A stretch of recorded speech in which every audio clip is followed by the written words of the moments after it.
He was the one that realized, he's like, do we have mics?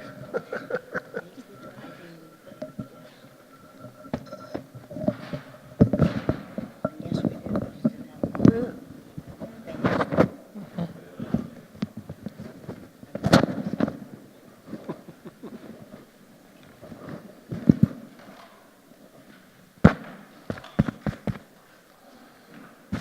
And they are hot.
Afternoon, and welcome to the most beautiful building in Washington, D.C. I want to thank you for choosing to be here today to learn about some incredible organizations that are supporting veterans as they transition from military service. I'm Karen Lloyd, a retired Army Aviation Colonel and Director of the Veterans History Project. It is an honor to be here today to moderate such an amazing panel.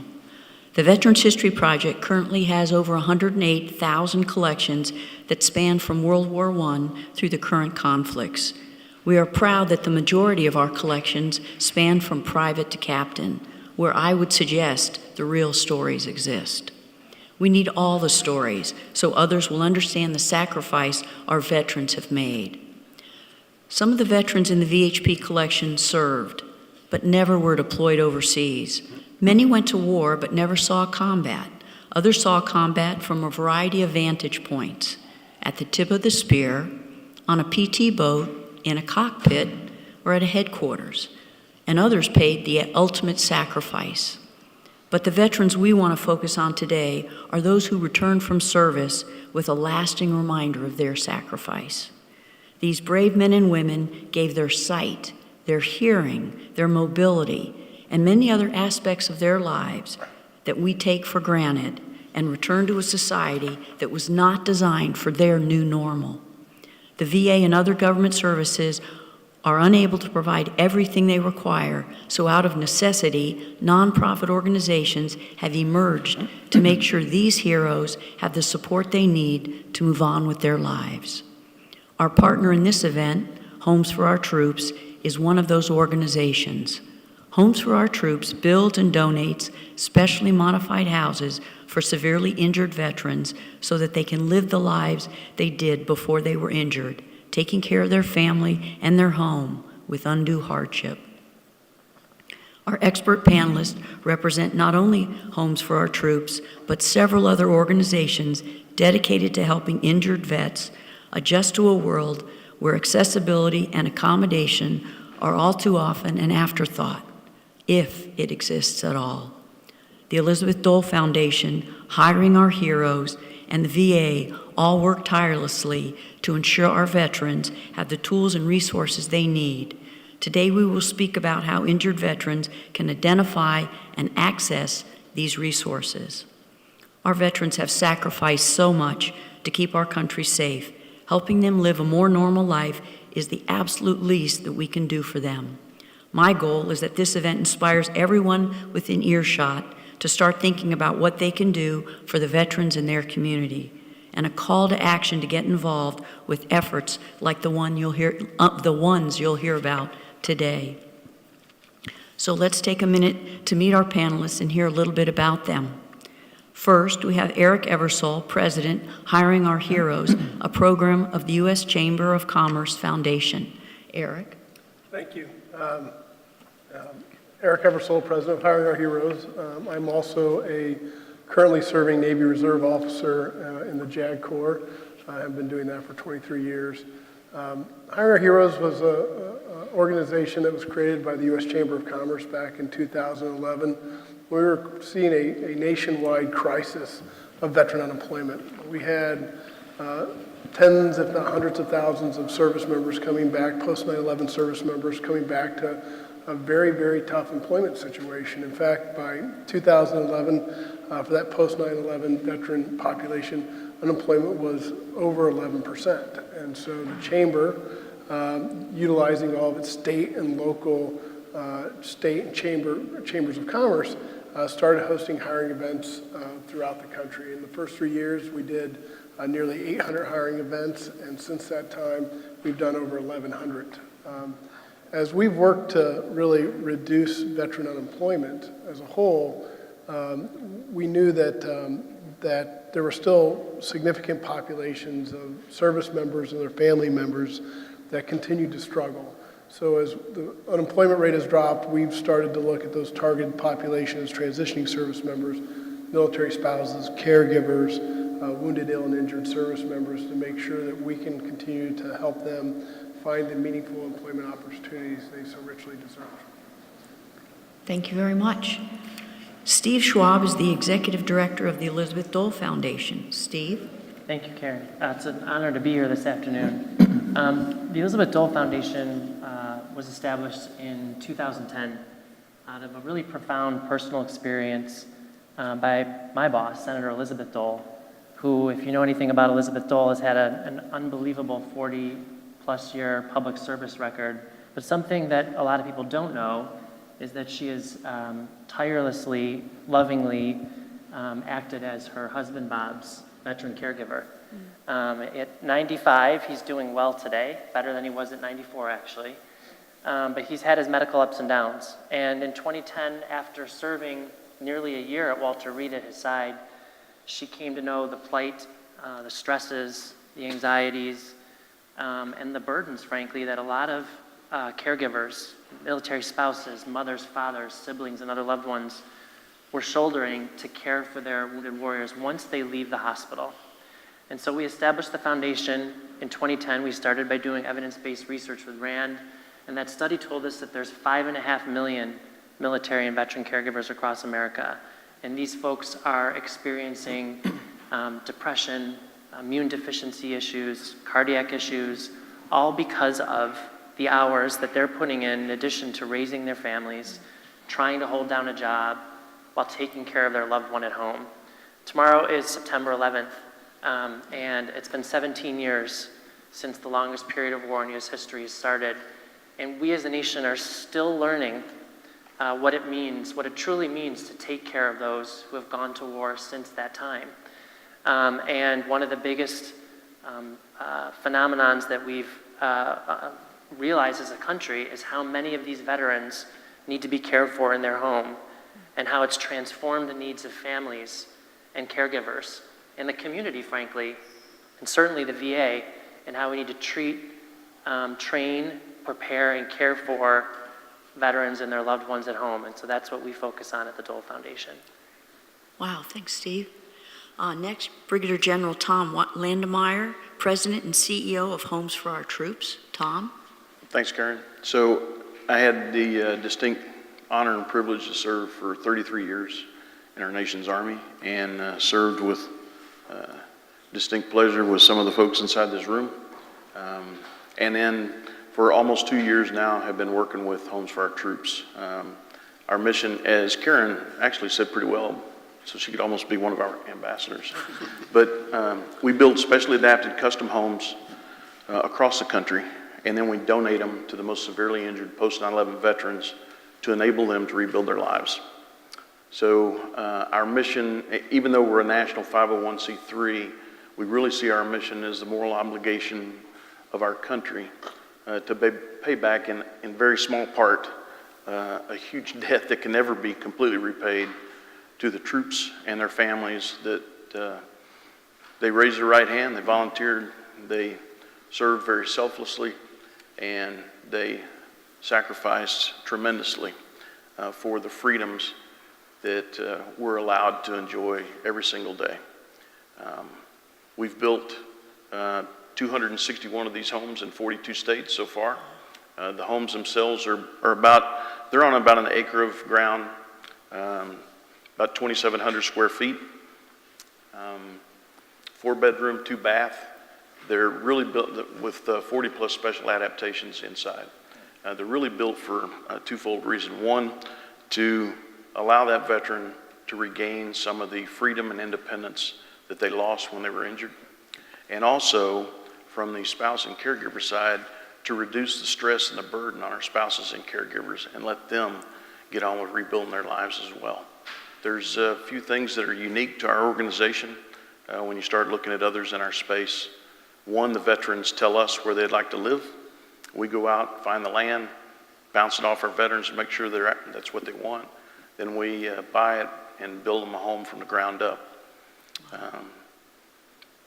Second is 3 years of financial planning assistance that we provide all of our veterans and their families pro bono to ensure they're set up for success as a homeowner. And then third, a real extremely unique one is that we stay in touch with our veterans after we give them the keys. So we don't just put a number up on the chalkboard, we've got another home done, we stay in touch with them. One, we want to make sure that the quality of the home is as we promised. If there's something wrong with it, we're going to fix it.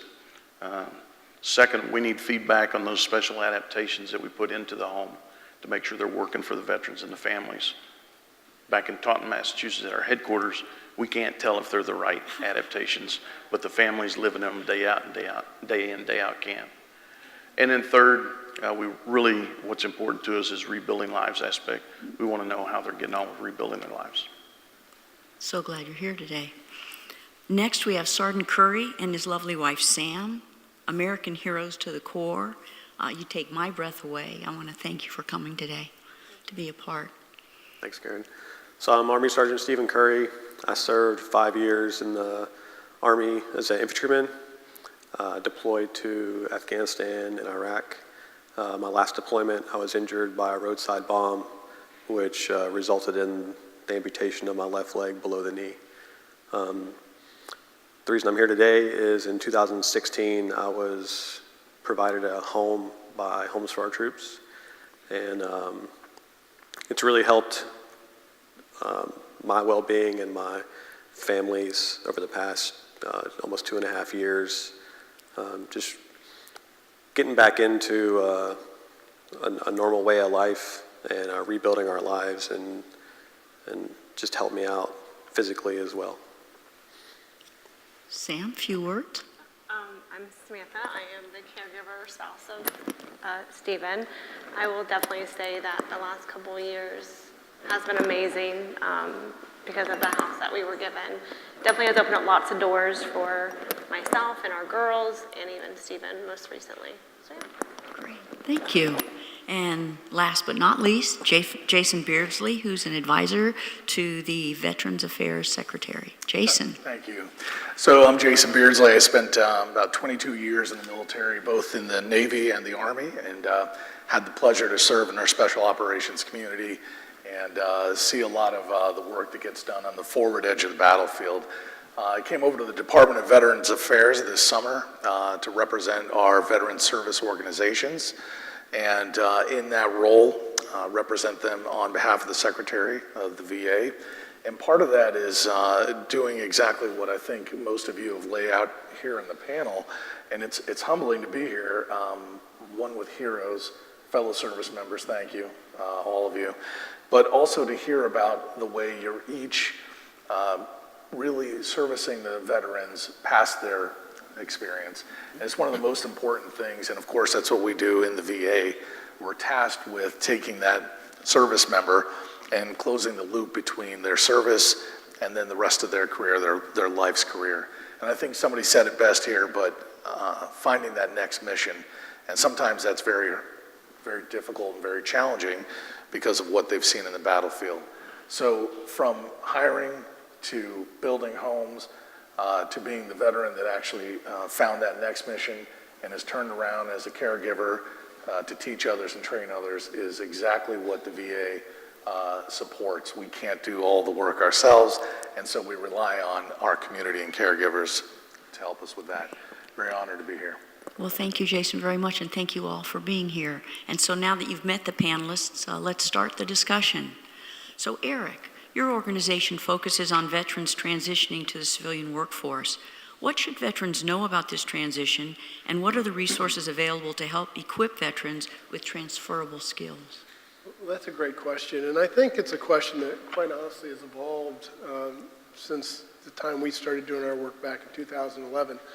You know, as I mentioned earlier, in 2011, veteran unemployment was such a national crisis. We were really doing triage at that time. I mean, we were just trying to find jobs for veterans, get them back into the workforce. In many instances, it wasn't necessarily the right job or the best job. It was simply a job so that they could start, building that confidence and finding those opportunities. But as we've really started to shift our focus, we really started to think about, who's that customer set, who's that veteran and military spouse population that we serve, and quite honestly, why is this transition process so challenging? And what we found was that a lot of organizations, and I think for a while we were included in that, a lot of organizations took the Field of Dreams approach. You just build it and they would come, and all the problems would be solved, right? And we would just find them jobs, and we'd have somebody create these $80, $90, $120,000 jobs, and people would just flock to them. And that didn't happen. It didn't happen because what we forgot is that a lot of our young men and women who serve and their family members are still coming from predominantly blue-collar, low and middle-income families. They're not the lowest 10%, so it's not that they're really destitute, but they're good, hardworking, middle-class families, predominantly coming from the South and the Midwest, predominantly in the Southwest. And the reality is that this population, including their family members, don't know what they don't know about real economic opportunity in this country. What does a 21st century career look like? And oftentimes, their perception on industry and opportunity was what they saw on TV.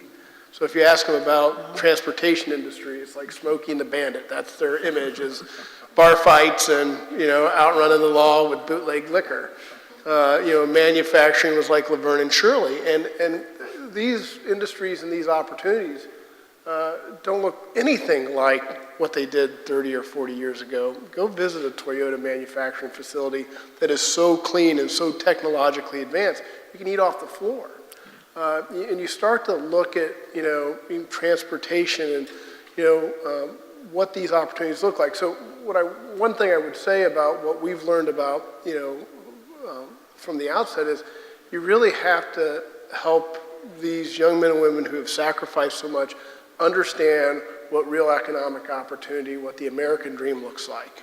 And if they can start to figure that out, then they can start to figure out what are the skills and the certifications that they need so that they can really grasp a hold of those opportunities, not a year after they leave military service, because that's what we found a lot of them were doing. They would, we did a study on this. Nearly half of them would spend 4 more months after leaving the service unemployed. Okay. they'd take the first job that they could find, and half of them would leave it within the first year. And so we've really started to focus on, understanding, creating partnerships with organizations. There's a lot of great companies doing some incredible work, providing service members with credentials and certifications before they leave.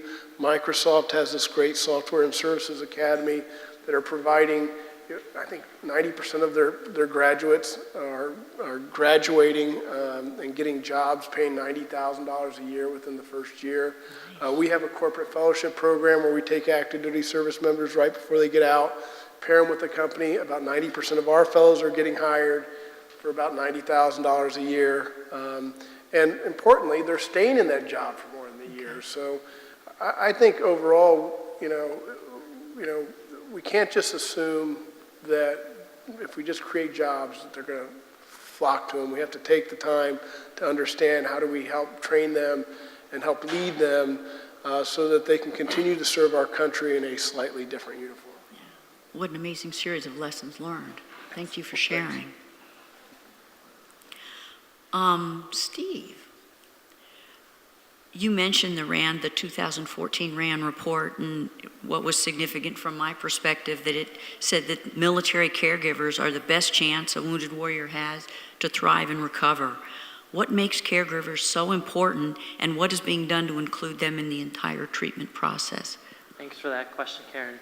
I'll step back a little bit and suggest a big part of the work that we've undertaken as a foundation is to educate Americans, educate clinicians and leaders at the VA, policymakers, and citizens across the country that this population exists, that Sam has brothers and sisters across America who are struggling to care for their wounded warriors at home.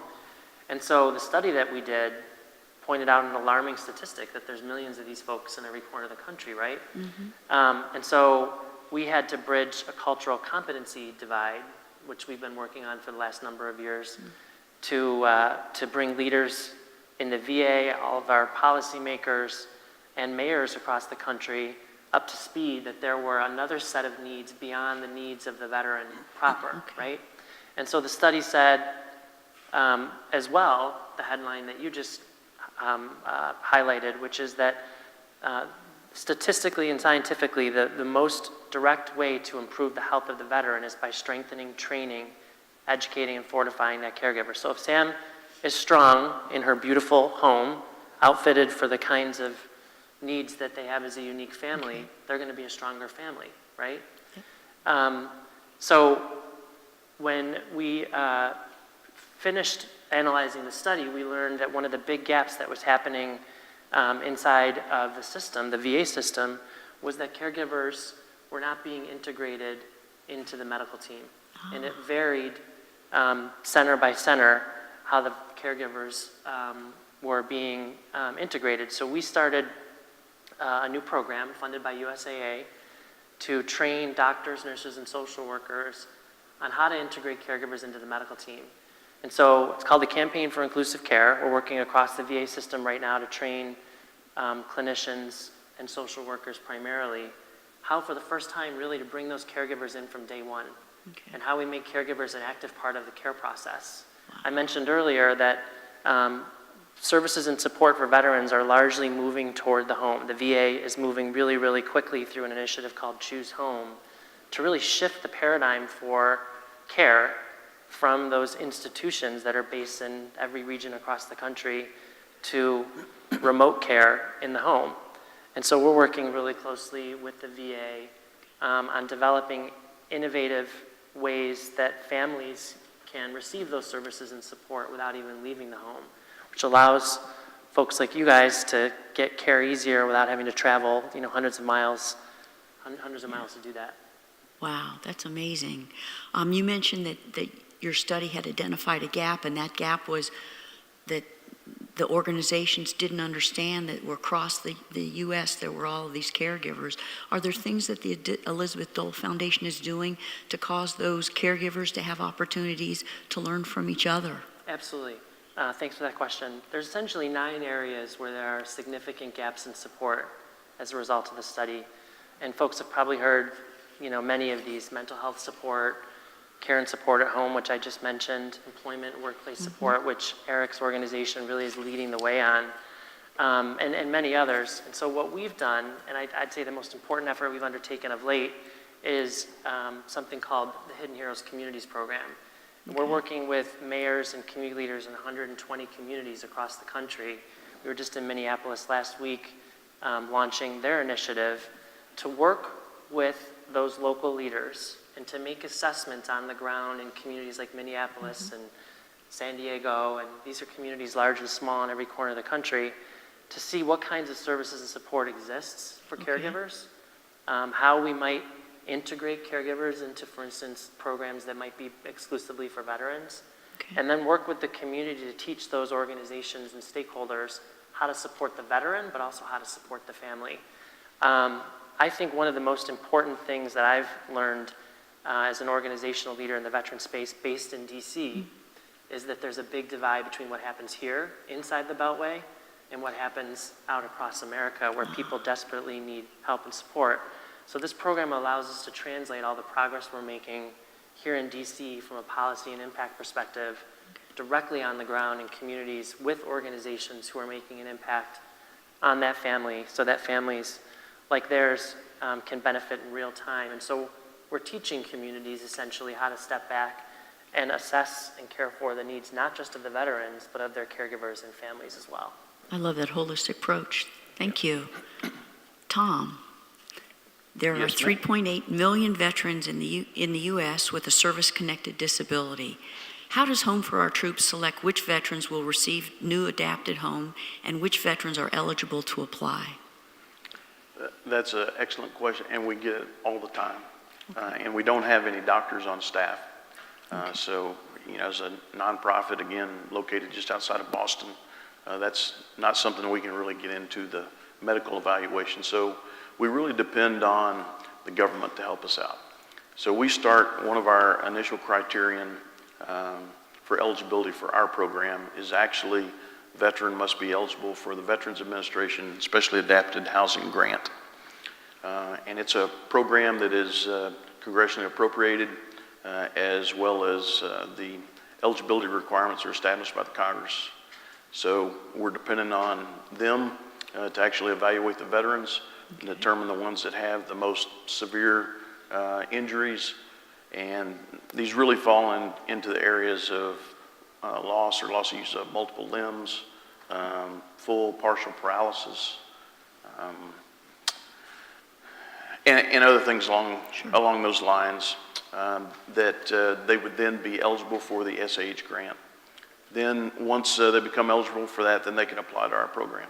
A lot of the veterans that come to us aren't aware of the SAH grant, and it's kind of a daunting task to apply and become eligible for it. So we actually have a couple of wonderful ladies on staff that know the system extremely well, have a wonderful working relationship with the VA and the SAH program, and they will walk them through the process to where they can become eligible for it. And then once the veteran's eligible, then they can come to us and get into our application process. We have an application. We also do a couple other vetting procedures. We do a criminal background check, and we also do a financial health check over the last several years. And because of the financial planning assistance that I mentioned earlier that's provided free of charge, we decide whether we start that early, because some of these guys, not so much Stephen here, but some of these guys are extremely young, been injured early on in their life. And I don't know about the former Sergeant Major of the Army, but when I was a young pup in the Army, I did not have it all together on my financial side. So some of these younger guys come to us, and they've gone down range, they've been paid a lot of money, it hasn't been taxed, and they come back and do a lot of different things with it, buy a lot of toys and different things, and they're kind of upside down financial. So we take a look at the financial health of the veteran and see whether or not we need to start this financial planning assistance early, or we can start it later when they get their home. So we go through that, and then the last thing we do is we actually bring them up for conference in Massachusetts.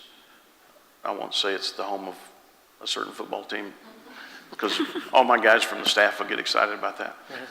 But we have a veteran conference, normally 2 to 4 of those every year, where we bring in the new members to our family and then start working on finding their land and building them a home. I would say about the SAH program that just last week we had a tremendous opportunity to partner with a couple of VSOs and the VA as well, and testify before when the House Committee on Veterans Affairs, but one of their subcommittees on economic opportunity on ways to improve the SAH program. And what we brought forward as our recommendations were actually accepted by the subcommittee and the VA as things to work and try and get better. And we're really after blind veterans being included into the SAH grant program and veterans who have lost their hands. Because there's the definitions that they have for it, and the members were actually asking the VA rep, is that something that you can do and make those changes, or do you need statutory authority? And of course the rep said, no, we got to have congressional authority, and they said, well, we're going to get it for you. So it was a great opportunity, but again, partnering both with the VA and a couple other VSOs.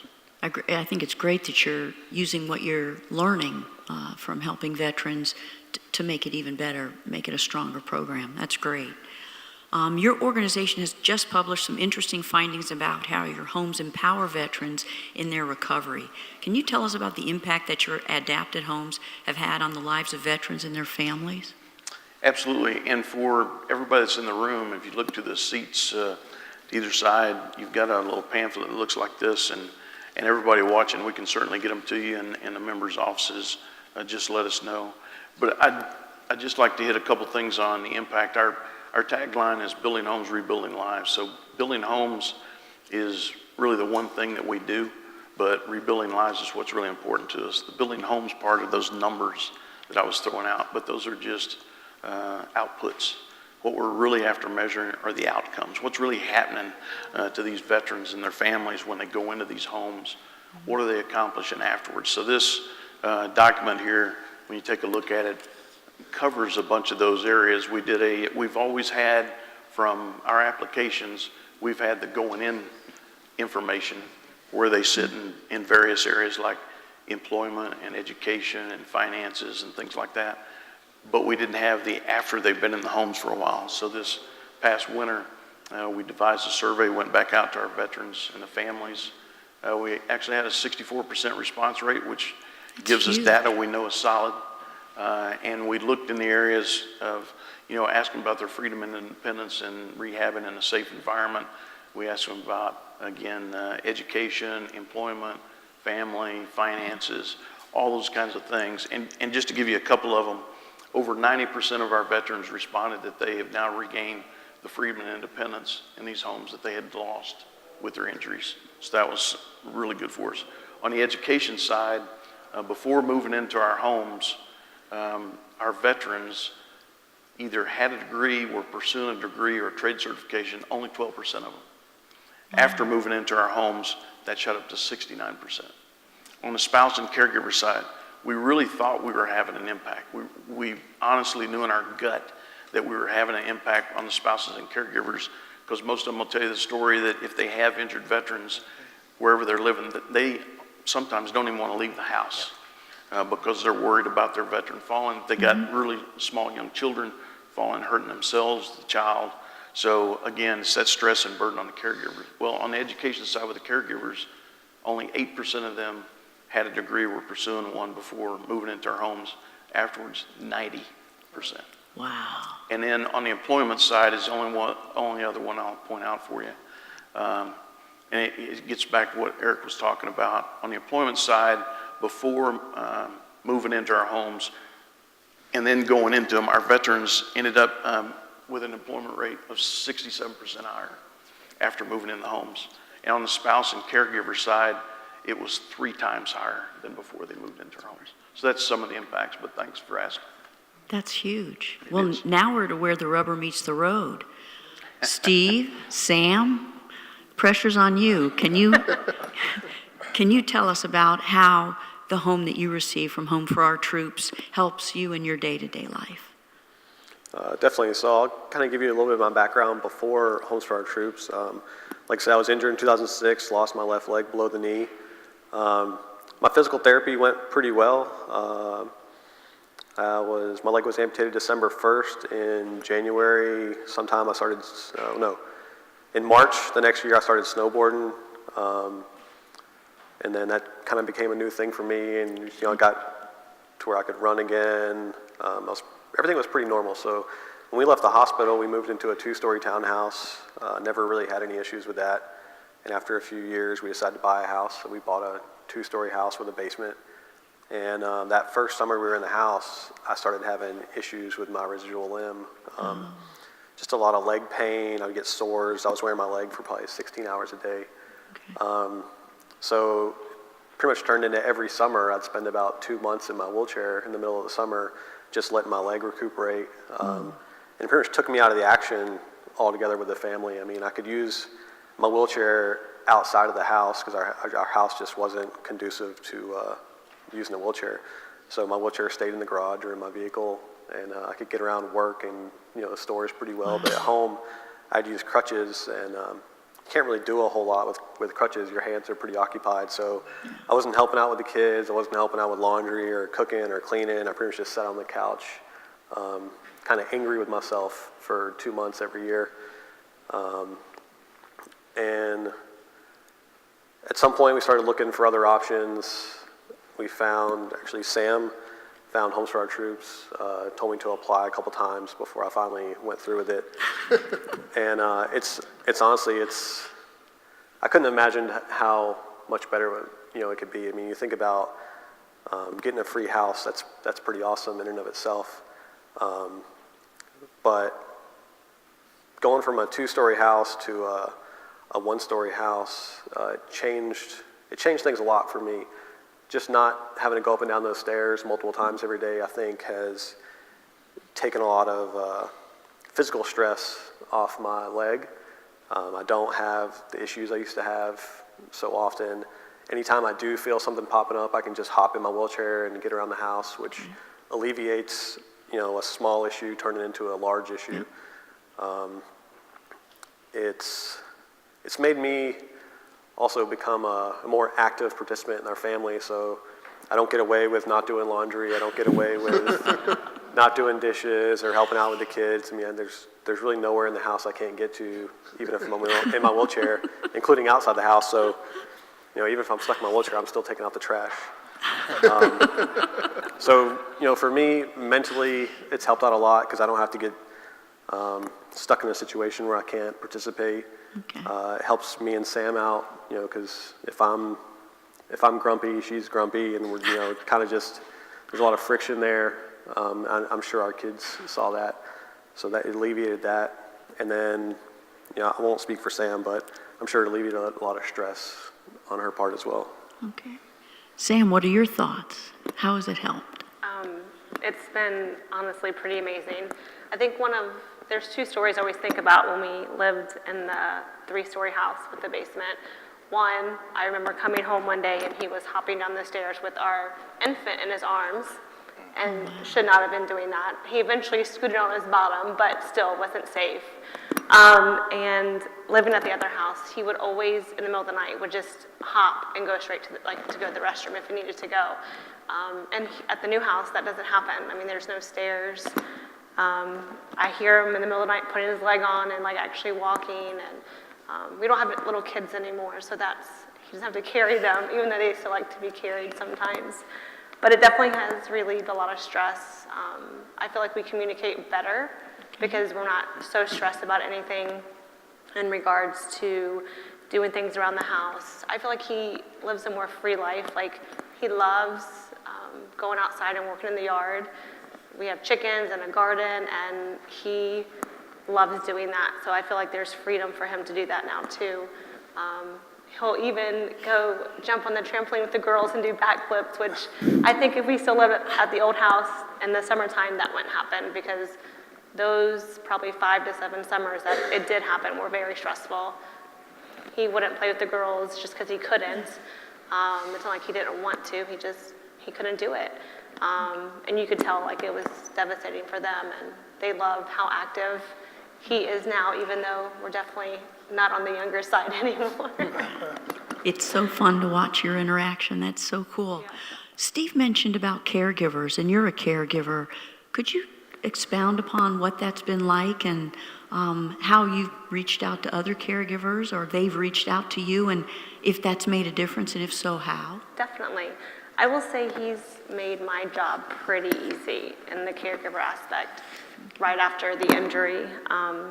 He was always lighthearted about the situation, which I think helped while we were at the hospital. Once leaving the hospital, things definitely changed because I wasn't around, other wives or spouses who were at the hospital that I could talk to on a regular basis. So the first couple years was definitely rough. I didn't really speak to many wives my age who were going through the same thing. And then probably about 7 years ago, I met a lady who was kind of a part of an organization, Hearts of Valor for caregivers, and we connected with a group that was in our local area. So we would have like group meetings once a month, which was fantastic. It was nice to really talk to others about the situation because they understood, they knew kind of what I was feeling, and they understood that even though I loved my husband, there were things that other people just wouldn't understand. So that was really nice. And I've been connected with her for the last 7 years. We've been lucky enough to find friends who were previous military, and while their spouse isn't injured, they have that military connection, so I can definitely talk to them about some things. Because I think it's always good to talk to people who kind of understand your background, but it's also nice to have friends who still want to learn and understand the stresses that we do have on a daily basis, because it's not just the leg. I mean, we have memory issues, so we have, a family calendar that was an idea given to us that we've been able to use to help with that. So it's nice to have people to really just talk to and on that basis. Awesome. Great news. Jason, as an advisor to the Veterans Affairs Secretary, you have no doubt observed both the successes and limitations of what VA can provide. Are there some ways outside organizations can partner with VA to improve the care for veterans? Yeah, absolutely. Such a good question, and what a humbling answer to listen to your story. And what I'll say, particularly to that, is, Steve, you mentioned the great work the Elizabeth Dole Foundation has done. And the Secretary last week announced our Center for Excellence, which is based on family and veteran caregivers. And this Center of Excellence is going to allow the VA to study across its network and academic facilities what we're doing well, where we need to strengthen, where we've learned lessons from other organizations. And so the focus of the Secretary is now, how do we do this best? Okay. And it's all because organizations like Elizabeth Dole Foundation have been applying energies in that direction for a long time. So I'm really glad to see, number one, that's something that we've announced as recently as last week, I think September 7th. So other ways, everybody else here on the board has kind of weighed in. I think the hiring of troops, the building of homes. I'm the Veteran Service Organization liaison. It's a huge role. It's a huge community. And what we look for, the VA is the second largest department in the government, something like 340 or 50,000 employees. We service about 9 million veterans. As you can see with our facilities, we have a gap. I call it kind of that last mile. I'm a veteran myself, and when I came home, I didn't have any means, or I didn't know anybody. There was really not the same need for me to approach the VA. So one of the first things I think people can do is what you've done here, Sam, which is you've got to turn to the people you know, the ones that you trust and care, and be able to kind of kick them in the gut a little. I think most of us in the Army or service members that have gone through some of those experiences we're probably the last ones to raise our hand and say, I need a little help. Am I right? So for those people who know a veteran who's had some of these experiences, it starts with the community.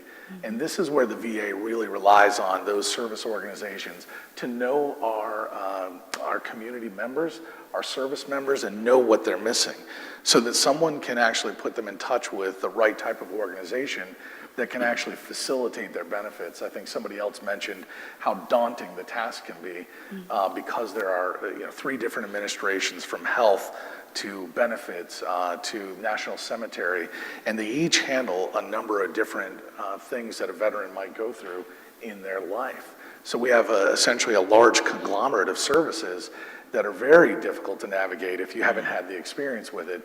And so we rely on organizations that have a particular cause or an interest, such as Elizabeth Dole Foundation with caregivers. And when they have that interest, that passion, if you can find them and link up with them, they're typically subject matter experts. They're hand in hand with us, creating legislation and policy, staffing working groups to ensure that the policies actually are met and then executed in the field. There are so many things happening in the department at any one time that it's overwhelming to start fresh and not know where to go. So you really need someone that can help you navigate or Sherpa you through our institution. And that's where the veteran service organizations couldn't be any better. We have a tremendous amount of them out there. They're there's a very large population of military service organizations and veteran service organizations. We maintain a website that lists those that we've recognized, and then there are plenty that are not yet recognized but still doing good work on a local level. And so if you can find those first, you're going to find folks that are really passionate about a cause. And once you find those folks, it's a lot easier for them to help you access the services and systems you need. Now, in our defense, we're trying to make that easier. But in the second largest government agency, that is not an easy thing. This year, we've been very happy with the work that Congress and the previous president and this president have engaged in to pass some major legislation. And I think Secretary Wilkie has famously said that we've had more change now on the books by statute and law than the Veterans Administration has seen since really its inception, or really under the Omar Bradley in World War II. So we're experiencing some very new things, and the future is, I think, very bright for us. We have to be cautiously optimistic, because when we do well, we get a story like you've told, but that's a combination, a joint partnership here. And when we don't find those gaps, then we have the opposite story, and we need to mitigate those to the extent possible. So very much relying on our partnerships. Well, you've mentioned briefly that there's some pending legislation, and also that there are some new VA services. Would this be a good opportunity for you to kind of do a quick commercial for either of those for this audience? Yeah, I'll try to make it as boring as possible. Now, very exciting. The VA Mission Act that just got passed is one of the most expansive acts. It's appropriated $5.2 billion. Part of that, too, is an expanding on caregivers. So we recently, or legacy caregivers were only post 9/11, so we've now rolled that back to those who've been giving care to veterans from the Vietnam era and the Gulf War era. And it's a recognition on the VA's part that we did have a gap in the environment. I think you mentioned, Steve, that the study that Rand did told us about what's happening with our veterans, our younger population, how we're bringing them home, and then how we can actually care for them in their homes rather than a facility. So part of the VA Mission Act will help close the loop on that. In addition, there's so many other good parts to it, but electronic healthcare modernization, this is an effort for the VA to do what I think is a common sense modern technology thing, right? By allowing the service member to step into the, once you swear in, you have a service record, and that record will be electronic and will carry with you for the life of you, including when you leave your service and enter the arms of the Department of the VA. And right now, that's a legacy system we're dealing with that has great features to it, but it was built 20 and 30 years ago, so we're now at the phase where we're about to initiate a change in that, which will hopefully facilitate a lot more care with a lot more speed, if you will, now. The veteran who has his record carries it with him and then can share that out, whether it's internal to our community or, as importantly now, especially with the VA Mission Act, external to our community care partners. And that's another component of the Mission Act, which is we've found that where VA does well is when you get in the door. It's when you can't get in that we have to service our veterans. So allowing veterans to choose their care in the community has been a vital piece, and that's going to happen with this as well. Plenty of other stuff, but in the interest of time, I'll leave it there for now. Wow, thank you so much. I would ask each panelist if they care to share a 1-minute commercial, if you will, of what you want folks to have gotten from this panel. So, Eric? Thank you, and I'll keep it at 1 minute. You know, I think we've talked about this a couple of times, and it's certainly something my organization has really started to realize and has been realizing over the last couple of years as we talk about military spouses and caregivers.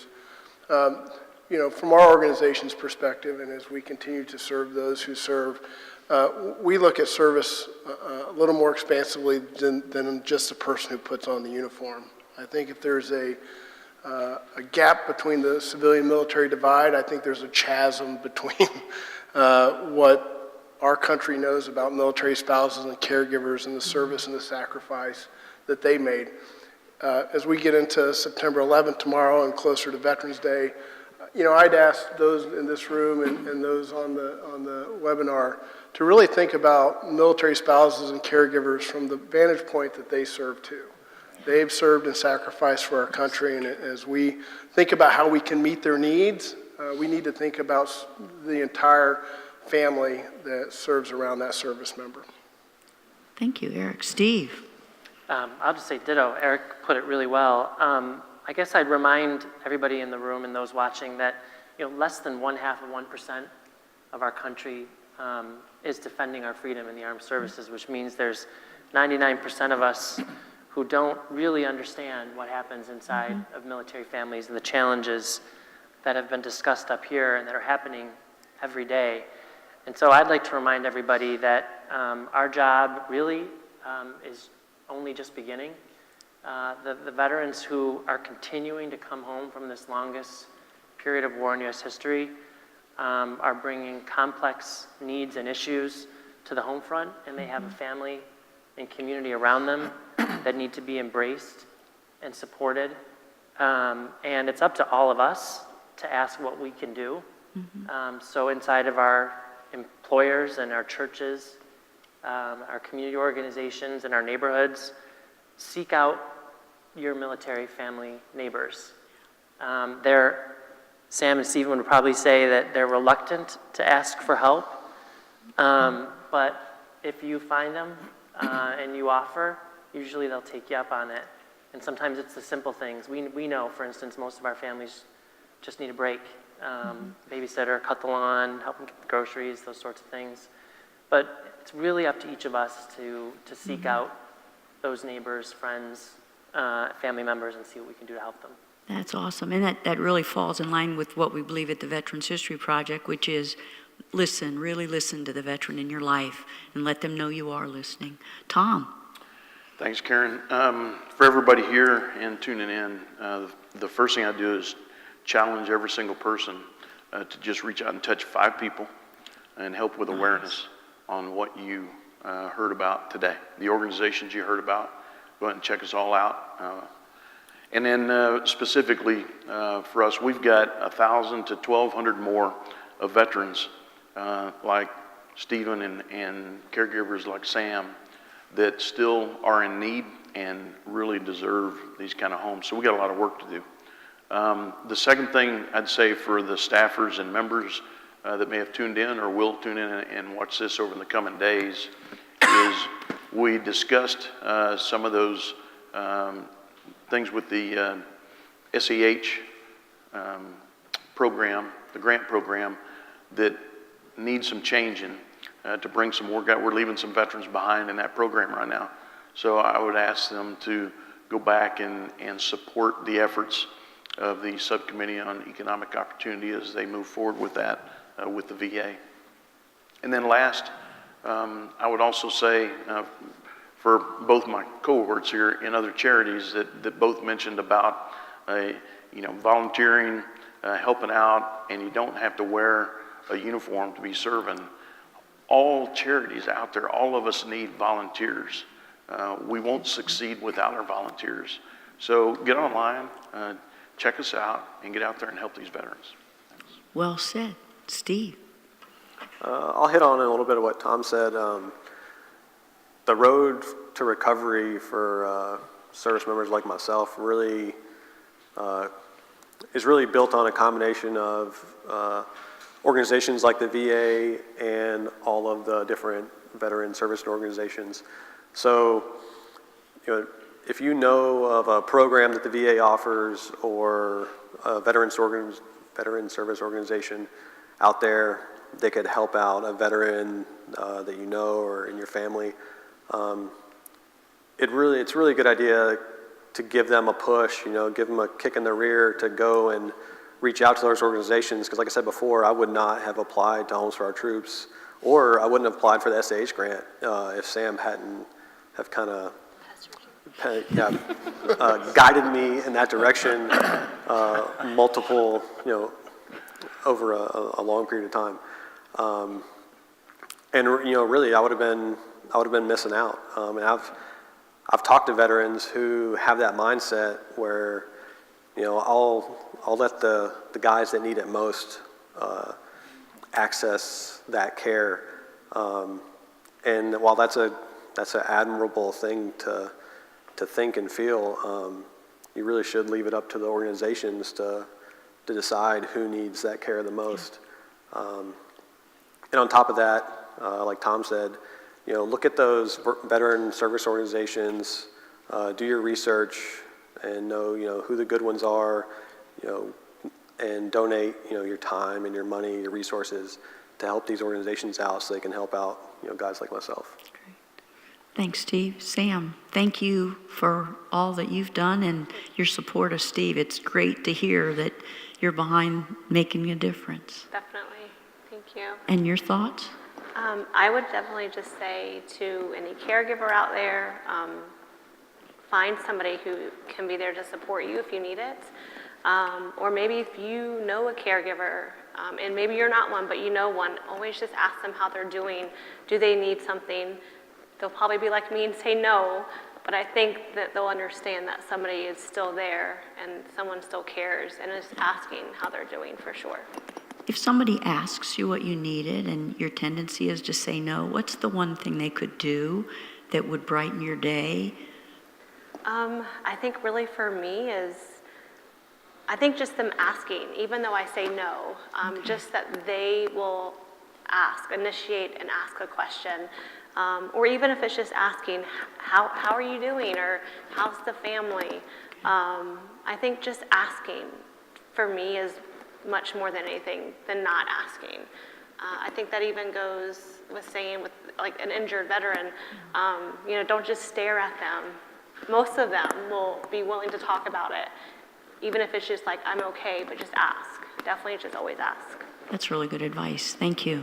Jason. Yeah, thank you. These have been incredible comments, and so I have to commend the panel. I think it's been said, and I'll emphasize that we don't serve as single members. We serve as families and really as communities, because when we put service members in war or in conflict, we do that as a community. So knowing that when the service members leave and come back to reintegrate in society, they can only be reintegrated also by community, family, and peers. And it's been said a bunch of times, but if you're out there listening, I'll just say, like Steve, myself, and the peers that I served with, those in harm's way, they're mission focused and they're mission oriented, and they're typically the last ones to say, pay attention to me or give me the care. So we do rely on our spouses and those who are our peers to kick us in the gut a little bit and get us moving. So if you know folks like that, just know there's an initial resistance. But at the other end, in the community, are these tremendous organizations, businesses, charities, VSOs, MSOs that are ready to support. And right behind that is your government. We brought you into service. We're going to continue to care for you. Sometimes it's a little difficult figuring out the path or navigating that path, but that's what we're all up here for. You're not there alone.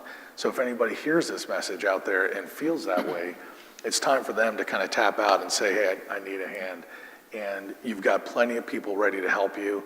And at the end of that, the organizations, the Veterans Affairs Department are all here to support our veterans. So make sure if you do know someone, ask the question and then follow up and get them into the hands of that next level of care. Wow, that was so really well said. I think what the folks that are here today and also those that are listening have heard about today is about rebuilding lives, and also that it really is an arc of a story. And I think we've heard that there's lots of people involved with that, everything from the government to nonprofit organizations to the folks that are living the life. And I want to thank all of you for coming today and being a part of this. Right before we end, I'd like to bring up Patty Calatano and also Tom, if you would. They have been kind enough. They are going to make a donation of some veteran stories to the library's Veterans History Project. You can hang on to it. So, first off, we got to thank Karen and Veteran History Project and the Library of Congress for putting this on today. And also, thank you for your own personal dedication and service to our country over time, and for what you and your outfit are doing every day to keep veterans and families in the forefront of America. We really appreciate it. So what we've got for you today are 4 recordings from our HFOT veterans as entries, permanent entries into the Veteran History Project, and we really do hope that in some way they help further the cause and the mission of educating the American public on both their services and their sacrifice on behalf of those freedoms that we enjoy every day. Well, Tom, on behalf of the grateful nation, Thank you. I want to thank you for that. Thank you. Well Thank done. you, Karen. And I would also be remiss if I didn't thank the staff of the Veterans History Project, specifically Andrew Huber for making a difference, and the staff from across the library that made this all possible. So thank you all so very much. And again, panelists, thank you for coming today.